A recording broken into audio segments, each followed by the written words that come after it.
Hai, perkenalkan saya Bidansari. Saya akan menjelaskan tentang perempuan dan anak dengan kondisi rentang dan kebutuhan khusus pada permasalahan budaya.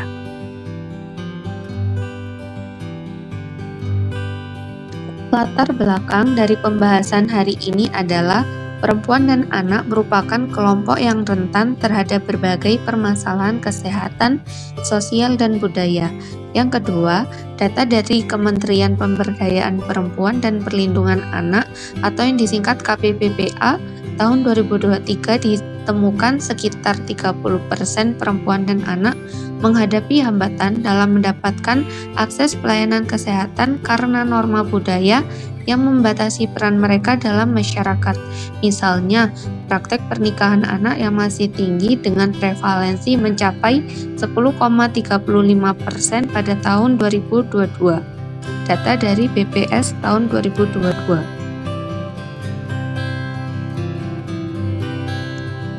Poin selanjutnya dari latar belakang pembahasan hari ini adalah yang ketiga, berbagai upaya sudah dilakukan seperti pembelakuan Undang-Undang Nomor 35 Tahun 2014 tentang perlindungan anak di Indonesia dan berbagai program intervensi internasional.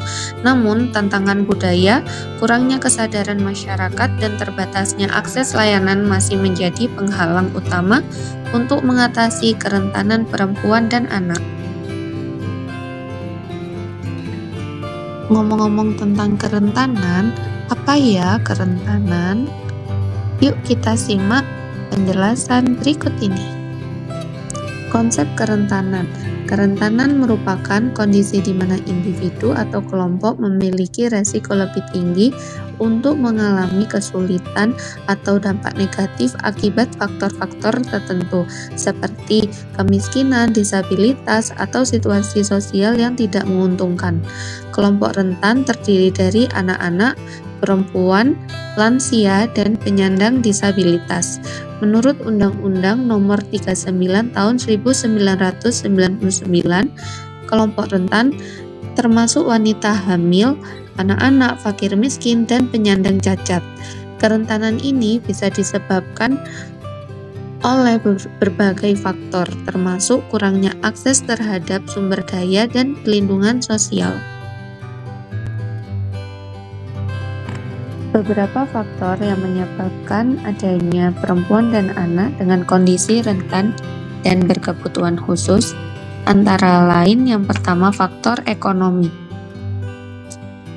Contohnya, keluarga dengan pendapatan di bawah garis kemiskinan tidak hanya kesulitan memenuhi kebutuhan dasar seperti makanan dan tempat tinggal, tetapi juga menghadapi tantangan dalam menyediakan perawatan kesehatan dan pendidikan untuk anak-anak mereka.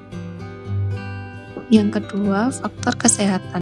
Banyak perempuan penyandang disabilitas mengalami kesulitan dalam mengakses layanan kesehatan, termasuk layanan kesehatan reproduksi. Atau contoh lain, perempuan dan anak-anak berkebutuhan khusus sering menghadapi tantangan psikologis yang lebih besar, termasuk stres, kecemasan, dan depresi. Faktor sosial dan lingkungan. Peran keluarga dan dukungan sosial dari masyarakat juga berperan penting pada perempuan dan anak dengan kondisi rentan dan berkebutuhan khusus. Selanjutnya, faktor pendidikan, antara lain akses pendidikan, kurikulum dan metode pembelajaran, serta dukungan dari pemerintah dan masyarakat sangat penting untuk menjadi faktor yang mempengaruhi perempuan dan anak dengan kondisi rentan dan berkebutuhan khusus.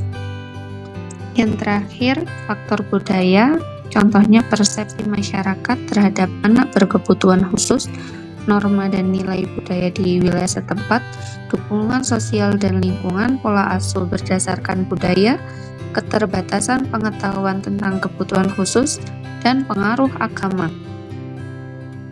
Itu tadi merupakan faktor-faktor yang menyebabkan perempuan dan anak dengan kondisi rentan dan berkebutuhan khusus. Selanjutnya, faktor budaya yang mempengaruhi kerentanan perempuan dan anak. Poin pertama, patriarki dalam budaya tradisional. Sistem patriarki yang mendominasi banyak budaya menempatkan perempuan pada posisi subordinat. Dalam kondisi ini, perempuan seringkali tidak memiliki akses yang sama terhadap pendidikan, pekerjaan, atau kesehatan. Akhirnya, mengalami ketidaksetaraan sosial di mana perempuan dan anak dari kelompok rentan seperti penyandang disabilitas atau mereka dari latar belakang ekonomi rendah mengalami hambatan tambahan dalam mencapai potensi mereka. Poin kedua, stigma terhadap berkebutuhan khusus. Budaya tertentu kerap mempersepsikan kebutuhan khusus seperti disabilitas sebagai kutukan atau hukuman dari entitas supranatural. Akibatnya, perempuan dan anak dengan berkebutuhan khusus seringkali disembunyikan, diabaikan, atau bahkan dijauhi di kehidupan sosial. Dampak budaya terhadap perempuan dan anak yang rentan serta berkebutuhan khusus sangat kompleks dan berakar pada norma-norma sosial yang ada dalam masyarakat. Berikut beberapa aspek penting yang perlu diperhatikan. Poin pertama, budaya patriarki dan kesetaraan gender. Budaya patriarki yang mendominasi banyak aspek di kehidupan di Indonesia menempatkan laki-laki dalam posisi yang lebih unggul dibanding perempuan. Hal ini menciptakan kesenjangan dalam akses pendidikan dan peluang kerja bagi perempuan. Perempuan seringkali mengalami diskriminasi di tempat kerja, termasuk stereotip gender, kesenjangan gaji, dan keterbatasan akses ke posisi kepemimpinan. Ini berkontribusi pada ketidaksetaraan sosial yang lebih luas di mana perempuan dan anak-anak di kelompok rentan seperti penyandang disabilitas atau mereka dari latar belakang ekonomi rendah mengalami hambatan tambahan dalam mencapai potensi mereka. Poin kedua, kerentanan perempuan dan anak. Perempuan yang termasuk dalam kelompok rentan seringkali memiliki daya tawar yang rendah dalam masyarakat. Mereka menghadapi pelanggaran hak yang beragam termasuk kekerasan berbasis gender, baik fisik maupun psikologis. Misalnya, perempuan dengan disabilitas atau yang berasal dari masyarakat adat seringkali mengalami diskriminasi ganda. Dalam konteks anak-anak, terutama anak perempuan, norma-norma budaya dapat menyebabkan pernikahan dini dan kekerasan seksual yang semakin memperburuk kerentanan mereka. Poin ketiga, dampak sosial dan ekonomi. Budaya patriarki tidak hanya mempengaruhi individu, tetapi juga berdampak pada ekonomi nasional.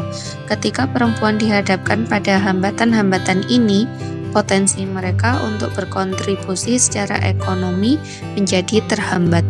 Hal ini menciptakan kerugian bagi masyarakat secara keseluruhan karena mengurangi produktivitas dan inovasi.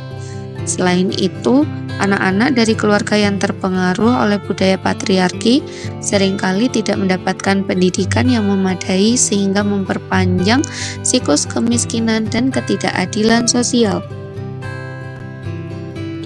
Beberapa permasalahan budaya yang saat ini dihadapi perempuan dan anak dengan kebutuhan khusus. Yang pertama, kekerasan berbasis budaya, yaitu menormalisasi kekerasan pada perempuan atau ABK. Kekerasan ini seringkali berdampak lebih besar pada perempuan dan anak dalam kondisi rentan. Contoh yang kedua, eksploitasi anak dan perempuan. Kelompok rentan, yakni anak-anak, dipaksa bekerja sebagai bentuk kontribusi kepada keluarga, sementara perempuan diperlakukan sebagai objek dalam perjodohan atau pernikahan transaksional. Contoh yang ketiga, marginalisasi dalam kehidupan sosial dan pendidikan. Misalnya, dianggap tidak penting bagi anak perempuan di banyak komunitas tradisional yang mengakibatkan rendahnya tingkat literasi di antara mereka, terabaikannya hak asasi perempuan dan anak, misalnya mereka tidak mendapatkan hak atau warisan, hak untuk berpartisipasi dalam pengambilan keputusan, atau hak untuk hidup bebas dari pekerjaan. Statistik dan fakta tentang perempuan dan anak yang rentan dan berkebutuhan khusus dengan permasalahan budaya terkini. Di Indonesia, pernikahan anak menjadi salah satu isu utama dengan prevalensi mencapai 9,23% pada tahun 2023. Fakta lainnya, pernikahan dini demi menjaga kehormatan keluarga memperburuk situasi ini, terutama di wilayah seperti Nusa Tenggara dan Sulawesi. Stigma terhadap anak perempuan dengan disabilitas seringkali menyebabkan mereka dijauhkan dari pendidikan formal dan layanan kesehatan. Di negara berkembang, norma patriarki yang kuat dan keterbatasan akses pendidikan perempuan menjadi penyebab utama pernikahan dini ini. Di negara maju, tantangan budaya yang sering muncul dalam bentuk diskriminasi berbasis gender terhadap perempuan penyandang disabilitas yang menghadapi hambatan dalam akses misalnya ke pasar atau ke tempat kerja dan layanan kesehatan mental. Setelah kita membahas dari konsep hingga contoh-contoh permasalahan budaya pada perempuan dan anak berkebutuhan khusus, mari kita bahas upaya dan kebijakan dalam mengatasi permasalahan budaya.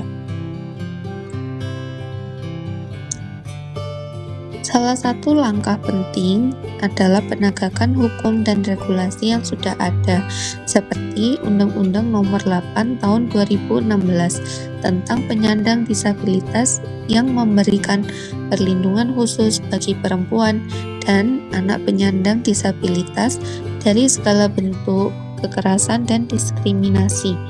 Undang-undang ini menekankan hak-hak mereka dalam mendapatkan perawatan kesehatan, pendidikan, dan perlindungan dari eksploitasi seksual.